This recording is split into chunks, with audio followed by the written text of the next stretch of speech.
일본 출신의 패션 브랜드들은 현재에도 독특한 이미지로 소비자들에게 다가서고 있습니다. 그 중에서도 하나의 브랜드만 고르라고 하면 단연코 오늘 소개할 꼼데 가르송이 가장 많이 선택되지 않을까 싶은데요. 1973년 레이 카와쿠보에 의해 만들어져 많은 인기를 얻은 브랜드죠. 하트 로고가 꼼데 가르송의 전부라고 생각했다면 큰 오산입니다.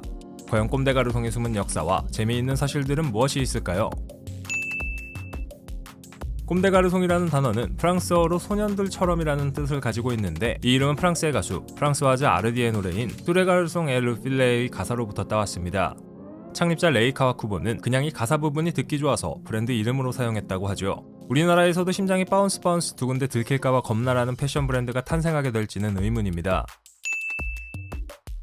꼼데 가르송 하면 생각나는 눈 달린 하트 로고, 도대체 어떻게 생겨난 건지 궁금해하시는 분들도 있을 텐데요. 이 로고는 레이 카와쿠보가 동료 디자이너가 봉투에 낙서한 것을 보고 마음에 들어 디자인에 차용하기 시작했다고 알려져 있습니다. 추파춥스의 로고, 나이키의 스우시처럼 꼼데이 로고도 의외로 쉽게 탄생했죠. 유명한 패션 디자이너들의 양력에 항상 등장하는 게 출신 학교죠. 어떤 패션 스쿨을 졸업했느냐에 따라서 그 디자이너에 대한 평가도 달라질 만큼 출신 학교는 중요한데요. 의외로 창립자인 레이 카와쿠보는 패션 전공을 한 적이 없습니다. 게이오 대학교 미술학부를 졸업한 그녀는 졸업 후에 패션 쪽으로 진로를 변경했는데, 제대로 된 패션 관련 교육을 받은 적이 없음에도 불구하고 꼼데 가르송을 세계 최고의 패션 브랜드 중 하나로 만들었죠. 사실 우리가 꼼데 가르송 하면 떠올리는 줄무늬 티셔츠나 컨버스 신발은 꼼데 가르송의 극히 일부분입니다. 지금까지 있었거나 아직도 있는 라인들을 모두 합치면 25개가 넘습니다. 아마 꼼데 가르송 매장에 들어가 보신 분들이라면 라인이 너무 많아서 매장을 헤매게 될 텐데요. 그만큼 꼼데 가르송은 다양한 라인들을 출시하고 있고, 이를 세분화시켜서 각 라인의 특징을 살려 판매를 진행합니다. 이 중에서 메인 라인은 꼼데 가르송과 꼼데 가르송 옴무로, 이 라인들이 레이 카와쿠보의 창의성을 가장 잘 표현하는 컬렉션 라인이라고 보시면 됩니다. 하트 로고가 아닌 꼼데 가르송의 컬렉션 라인은 옷들이 상당히 독특합니다. 도대체 이런 옷을 누가 현실에서 입을까라는 생각이 들게 하는 옷들이죠. 레이 카와쿠보 본인의 말에 따르면 본인은 옷을 만드는 것이 아니라 예술품을 만드는 것에 의의를 두고 있습니다. 그녀는 해체주의 패션의 선두주자로 평가받는데요. 1980년대 파리에서 일본 브랜드로는 처음으로 패션쇼를 진행했던 꼼데 가르송을 필두로 요지 야마모토나 이세이 미야케 같은 디자이너들의 해체주의 트렌드가 시작되었다고 할 만큼 그녀는 독보적인 위치에 있습니다. 전통적인 패션과 정반대로 도전적인 경향을 보이는 것을 안티패션이라고 하는데요. 카와쿠보는 이런 안티패션의 대표 디자이너로 평가받기도 합니다. 카와쿠보의 컬렉션은 한 가지 특징이 더 있습니다. 바로 옷들이 온통 무채색이라는 겁니다. 현재에는 무채색만 쓰는 컬렉션은 거의 보여주지 않지만, 그녀의 초기 컬렉션들을 보면 검은색 위주의 무채색으로 이루어진 의상들이 굉장히 많았습니다. 당시에는 이런 색을 잘 쓰지 않았기 때문에 사람들은 충격에 빠졌죠. 꼼데 가르송 옴무의 오트쿠티르 의상 중에서는 전 세계에서 딱 한 벌 팔린 옷도 있습니다. 그럼 이렇게 사람들이 사지 않는 옷을 만들어 놓고 어떻게 먹고 사는 걸까요? 정답은 우리가 그렇게 사고 싶어하는 하트 로고의 꼼데 가르송에 있습니다. 이 하트 로고가 달린 꼼데 가르송 옷들을 정확히는 플레이 꼼데 가르송이라는 캐주얼 라인인데요. 꼼데 가르송의 라인들 중에서도 가장 평범한 일상에서 입을 수 있는 옷들입니다. 반팔 하나에 10만원대, 가디건 하나에 30만원대를 비싸다고 느낄 수도 있지만, 이 플레이 라인들은 꼼데 가르송 치고는 그나마 저렴한 편이죠. 꼼데 가르송이나 꼼데 가르송 옴무 같은 메인 라인의 경우는 100만원대부터 시작해서 200만원에서 300만원대도 있으니 말입니다. 덕분에 꼼데 가르송은 재정적인 어려움 없이 예술작품을 내놓을 수 있습니다. 꼼데 가르송 하면 빼놓을 수 없는 디자이너가 바로 주냐 와타나베입니다. 본인 이름을 내건 브랜드를 운영하고 있기도 하고, 꼼데 가르송에서 본인 이름을 딴 라인을 내놓고 있습니다. 그는 창의적인 면을 중요시하긴 하지만 팔릴만한 옷, 즉 다시 말해 소비자들이 입을 수 있는 옷을 만드는 것도 중요하다고 인터뷰한 적이 있는데요. 그래놓고선 이렇게 현실에서 입기 부담스러운 옷들을 내놓기도 합니다. 이런 디자인이 부담스럽다면 다른 방법도 있습니다. 그는 평소에 다양한 브랜드들과 콜라보를 선보이는데요. 이 콜라보 제품들은 현실에서도 충분히 입을 수 있는 디자인이라 덜 부담스럽죠. 도버 스트릿 마켓이라는 이름 들어보신 적 있으신가요? 런던과 도쿄, 뉴욕 등 세계 7개 지역에 있는 이 편집샵은 현대 꼼데 가르송이 소유한 매장입니다. 슈프림이나 팔라스 같은 스트릿 브랜드부터 구찌와 루이비통, 프라다, 발렌시아가 등 명품 브랜드까지 다양한 브랜드를 판매하고 있고, 물론 꼼데 가르송도 판매하고 있는데요.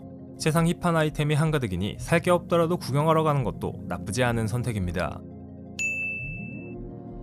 레이 카와쿠보는 과거 인터뷰에서 유니클로를 비판한 적이 있습니다.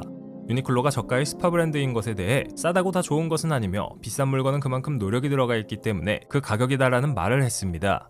그녀는 물론 유니클로 같은 브랜드들도 존재 가치가 있지만 스파 브랜드가 패션의 전체가 되어서는 안 되며 새로운 것, 좋은 물건을 만들려면 물건 가격이 비싸질 수밖에 없다는 사실을 인정해야 한다고 했죠. 그래놓고 자신의 브랜드에서 하트로고 옷을 찍어내는 건 언행불일치라는 생각이 듭니다. 심지어 유니클로가 꼼대 하트로고보다 훨씬 더 품질이 좋은데 저렴한 가격이라는 건 결코 웃고 넘길 수 없는 팩트죠.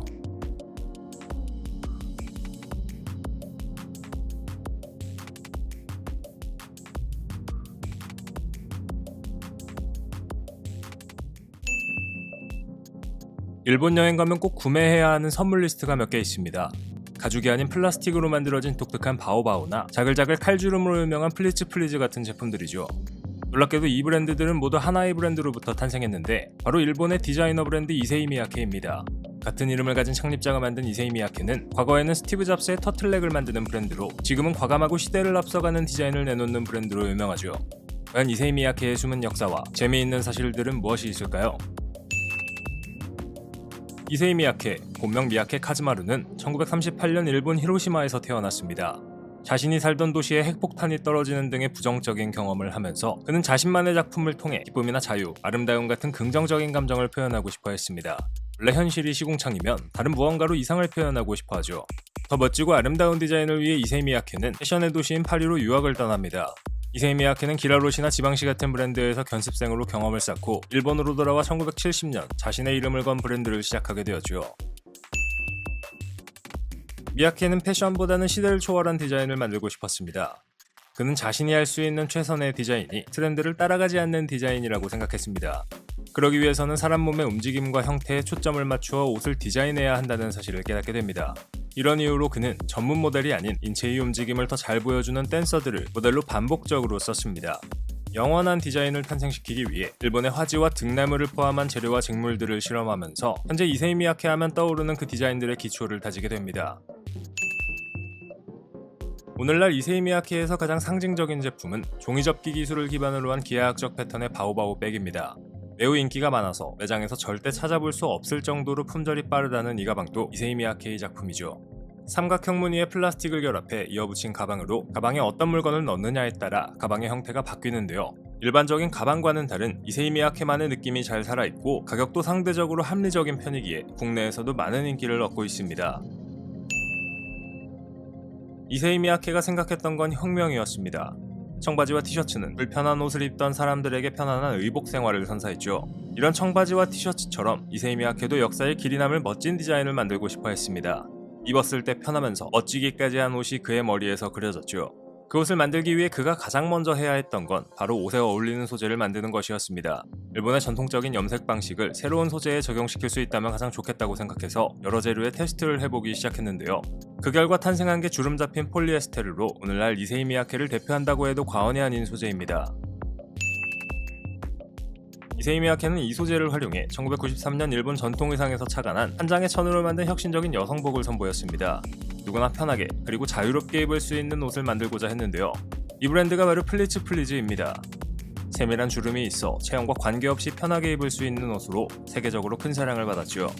고급 천연 소재를 사용한 대신 합성 소재인 폴리에스터를 활용해 가볍고 부담되지 않는 옷이 탄생했습니다. 현재는 남성복 라인인 옴므 플리스에도 있어서 큰 인기를 얻고 있습니다. 평소에 주름진 옷을 만드는 게 이해되지 않던 분들, 이제 이 옷을 왜 만들었는지 그 의도가 이해될 겁니다. 스티브 잡스가 입던 터틀넥이 이세이 미야케의 작품이며 잡스가 옷장에 100벌의 이세이 미야케 터틀넥을 갖고 있었다는 사실은 이미 잘 알려져 있습니다. 애플을 멸망 직전에서 구출한 잡스가 이런 행동을 했던 건 자신만을 위한 유니폼을 만들고 싶었기 때문이죠. 당시 이 터틀넥 하나가 개당 175달러의 가격이었으니 옷 샀는데 1,700만 원을 넘게 쓴 셈이네요. 바오바오와 플리츠 플리즈, 옴므 플리스 이외에도 다양한 라인을 선보이며 인기를 끌고 있는 이세이 미야케. 이 브랜드가 내놓는 모든 제품들에는 공통적인 특징이 있습니다. 바로 동서양 어디에서도 찾아볼 수 없는 독특한 느낌이 있다는 겁니다. 창립자 이세이 미야케의 말을 빌리면 동서양의 조화라고 하는데 현대적인 소재, 옛 일본 의상의 디자인을 차용한다거나 하는 점을 보면 이 말이 확실히 맞지 않나라는 생각이 듭니다. 덕분에 이세이 미야케는 오랜 기간 동안 독보적인 디자인과 이미지로 소비자들에게 사랑받고 있습니다. 꼼데가르손과 요지 야마모토와 함께 일본 3대 패션 브랜드로 인정받는 이세이 미야케. 말 그대로 패션의 분야를 예술로 승화시킨 브랜드라고 해도 과언이 아닙니다. 안타깝게도 2022년 창립자 이세이 미야케는 84세의 나이로 세상을 떠났지만 여전히 그가 남긴 패러다임은 브랜드의 형태로 남아있으며 사람들을 사로잡고 있죠. 앞으로도 이세이 미야케가 창립자의 정신을 이어 계속 인기 얻는 옷과 가방들을 만들 수 있을까요? 그 미래가 기대되는 순간입니다.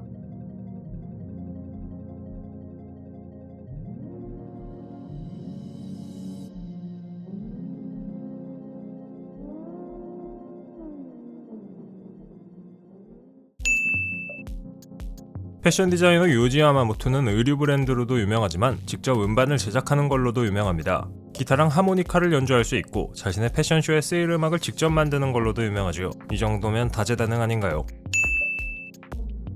세상에 반항하기 위해 만들어졌지만 결국은 전세계 패션계를 사로잡게 된 디자이너가 있습니다. 바로 옷으로 철학을 말하는 남자, 일본 출신의 요지 야마모토입니다. 그는 자신의 이름을 딴 브랜드를 통해 패션의 화려함보다 인간의 내면을, 완벽한 실루엣보다 불완전한 아름다움을 택했죠. 덕분에 검은색 일색이라는 비난을 받기도 했지만 그가 패션계에 가져다준 충격이 크다는 건 확실한 사실입니다. 과연 요지 야마모토의 숨은 재미있는 이야기들과 사실들은 무엇이 있을까요? 요지 야마모토는 특이하게도 게이오 대학교에서 법학학위를 받았지만 변호사로 일한 적은 없었습니다. 학위를 받은 후 고향으로 돌아가 어머니의 의류 공방을 도왔고 이 경험을 바탕으로 패션 디자인을 시작합니다.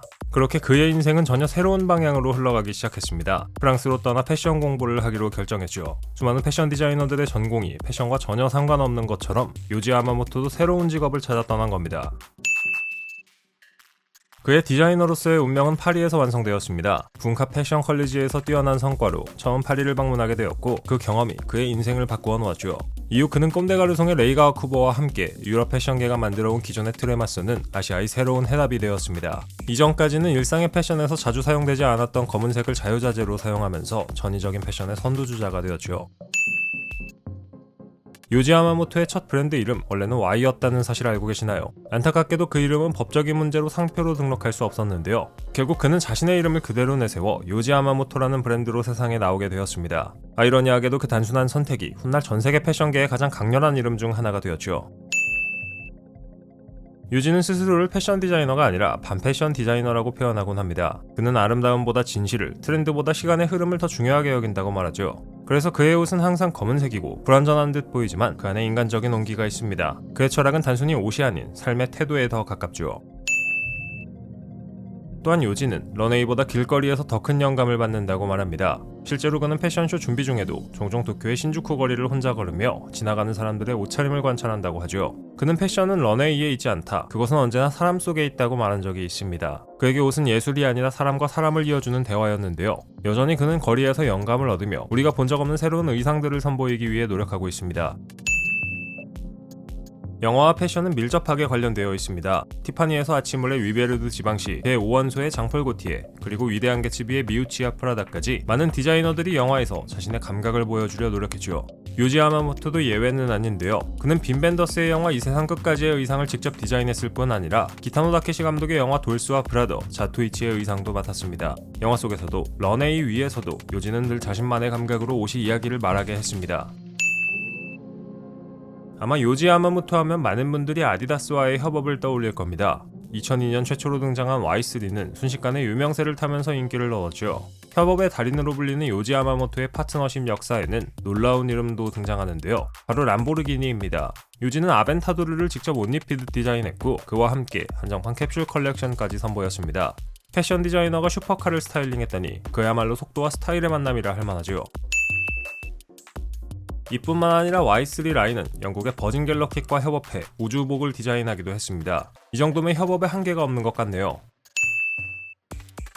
요지 야마모토에 대해 더 자세하게 알고 싶으신가요? 1989년 요지 야마모토는 독일의 영화 감독 빈 벤더스에게 자신의 작업 현장을 자유롭게 따라다니며 촬영할 수 있도록 허락했습니다. 그 결과물이 바로 다큐멘터리 노트북 온 시티스 앤 클로즈인데요. 자신의 창작 과정과 옷에 대한 생각을 여과 없이 공개했습니다. 이 영상을 보고 호기심이 생기셨다면 한번 보시는 것도 좋지 않을까 싶습니다.